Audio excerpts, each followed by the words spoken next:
개관한 지 3주년을 맞는 국립아시아문화전당은 광주의 핵심 문화시설입니다. 복합문화예술기관으로서 제 역할을 충실히 해야 할 이 광주 국립아시아문화전당에 대해서 그런데 시민들이 불만의 목소리를 내고 있습니다. 어떤 내용인지 오늘 정희정 리포터와 정리를 하겠습니다. 안녕하세요. 네, 안녕하십니까. 국립아시아문화전당은 광주 문화중심 도시 조성사업의 핵심 시설로 2015년 11월 광주 동구죠. 옛 전남도청 부지에 문을 열었습니다. 네. 아시아의 다양한 문화를 교류하고 연구나 교육, 창작, 전시, 공연 등을 하는 아시아 최대 복합문화시설입니다. 네, 5.18 광주 민주화운동의 성지, 옛 전남도청과 또 분수대, 상무강 등을 보존하기 위해서 또 주요 건축물을 지하에 건립한 게 바로 이 국립아시아문화전당 아니겠습니까? 네, 그렇습니다. 어떻게 보면 광주 정신을 상징하는 곳이고 또 이 새로운 어떤 문화를 창출하는 그런 문화 공장의 역할을 해야 되는데 건축 당시에도 많은 또 관심들이 있었어요. 네, 그렇습니다. 2005년 말에 국제공모에서 당선된 건축가 우규승의 빛의 숲을 기반으로 문화전당이 건축됐는데요. 주요 구조 건축물의 90%가 지하에 들어선 특이한 구조입니다. 네. 지하를 굴착한 다음에 건물이 들어섰고 지하 구조물로는 민주평화원, 아시아문화정보원, 문화창조원, 아시아예술극장, 어린이문화원 이렇게 총 5개 원으로 구성되어 있습니다. 지상 같은 경우는 아시아문화광장, 열린마당, 하늘마당 등으로 공원화됐고요. 문화전당의 건물 면적만 해도 약 4만 7천 평 이상 으로 그 국내 최대 규모의 문화시설이라고 볼 수 있습니다. 국내 최대 규모라는 이야기를 하셨는데 그렇기 때문에 또 광주를 찾는 많은 방문객들 또 광주 시민들도 이 국립아시아문화전당을 다들 이용을 많이 하실 것 같은데요. 네, 그렇습니다. 이 개관 후에 3년간 광주 아시아문화전당을 찾은 방문객 수가 총 840만 명 이상으로 관람객들이 다녀갔습니다. 이렇게 많은 분들이 방문을 하고 또 다녀가셨는데 국립아시아문화전당 그런데 이용한 데 있어서 시민들 반응은 어떻습니까? 문화 공연을 볼 수 있어서 좋다는 의견도 있었지만 대부분 국립아시아문화전당을 이용하는데 불편하다는 목소리가 나오고 있습니다. 시민들의 이야기 들어보시죠.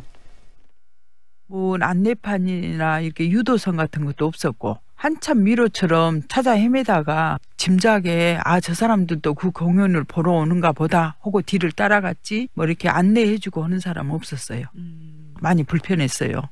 좀 어려운 느낌이기도 하고 막 열려있는 그런 분위기도 아닌 것 같고 따로 홍보를 막 많이 하거나 그런 건 아니어서 좀 접할 기회가 많이 없었던 것 같아요. 이렇게 돌아다니기도 불편하고 그래서 내가 오기에는 좀 어려운 분위기인 것 같다라고 생각해 본 적이 있어요.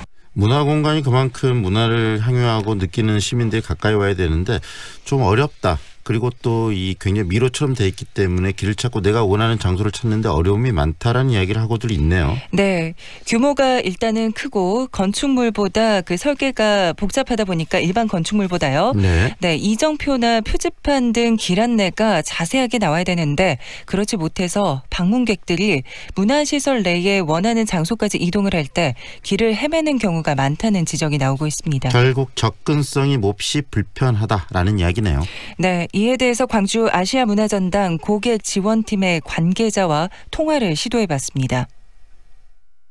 저희가 이렇게 안내판이라든지 동선 관련해서 지속적으로 컴플레인은 발생이 되고 있는 부분이에요. 시설 관리과 쪽으로 안내판이라든지 표지판 쪽에 조금 더 신경 쓸 수 있도록 요청을 드릴 예정이고, 예산이라든지 아니면 직원 같은 경우는 채용 부분도 문제가 있다 보니까 아무래도 좀 빠르게는 개선되지 않을 것 같아요. 이동할 때 좀 적극적으로 안내를 해줄 수 있도록 우선 그렇게라도 저희가 노력을 해야 될 것 같습니다.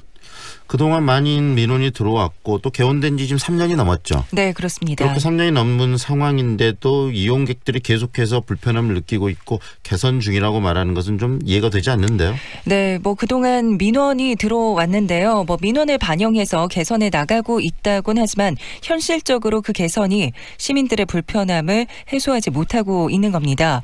아시아문화전당에 가보시면 투명한 벽면에 흰색 글씨로 안내가 돼 있어서 정보가 눈에 잘 띄지 않은 경우가 있었고요.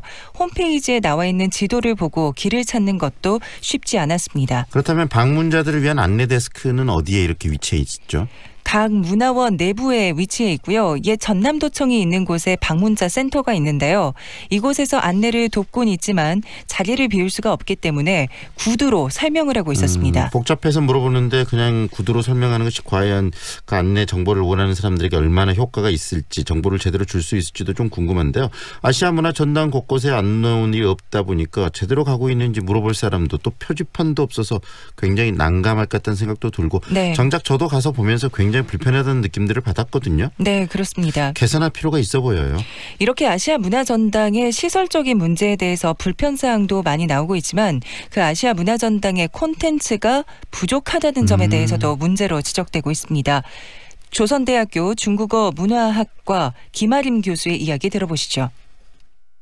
현재 전당하고 또 아시아문화원이라고 해서 이원화되어 있어서 콜라보레이션이 잘 안 되고 있는 것 같아요. 문화 중심도시 조성 사업은 전당만 있는 게 아니라 전당과 그다음에 문화도시, 콘텐츠 개발, 국제관광 조류, 문화교류 이런 4가지 요소가 같이 맞물려 있는데 현재는 전당만 지어지고 전당 내부의 프로그램도 제대로 안 돌아갈 뿐만 아니라 그 기타의 사업, 예를 들면 7대 문화권을 만들고 그 문화권과 전당과의 유기적 연계, 그 문화권에서 발생하는 것들이 시민사회로 녹아들어가고 또 시민사회 문화에 대한 욕구나 소비가 이제 다시 또 전당으로 이렇게 규율되는 이러한 작동이 전혀 안 되고 있거든요. 문화예술에 있어서 콘텐츠를 제작할 때 필요한 기술들을 개발해내는 전문 연구 집단 만들어서 향후 미래의 문화예술에 필요한 기술들을 개발해내고 한 단계 높은 콘텐츠들을 만들 수가 있기 때문에